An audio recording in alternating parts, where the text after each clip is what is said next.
It's important to me when I'm teaching our players that we start small and then grow big. And what I mean by that is we start with stick work that incorporates our offensive movement. Then we'll go into a drill that incorporates the offensive movement. Then we will teach the offense and go into full 7v7 so they can practice the offense.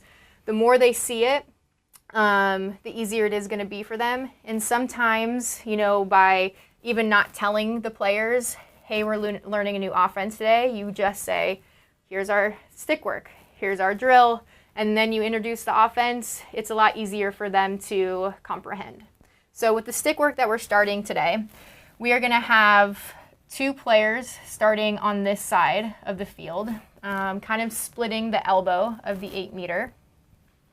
We are going to have an outlet down here that I'm going to put an O. So if you have an injured player who can do stick work, this is a great role for them to incorporate them in practice.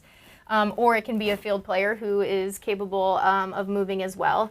And then there's going to be a line of players over here.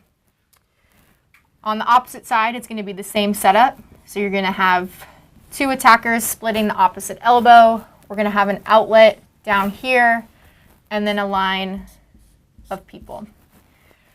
And then finally, we will have an attacker with the ball here, another one ready to go, and then a line behind behind that.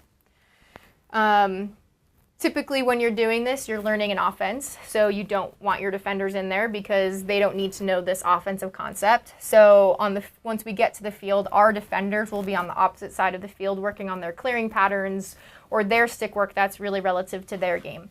So on this side, it's only attackers and middies. So each of these areas, so we have this area over here, we have this area over here, and then we have the area behind, they are working independent of each other. They each have a ball. So on this side, the player to the middle is going to start with the ball.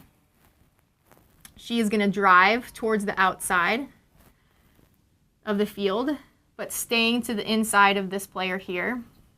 This player is going to cross behind her, and she is going to receive a flip pass from this original player that had the ball.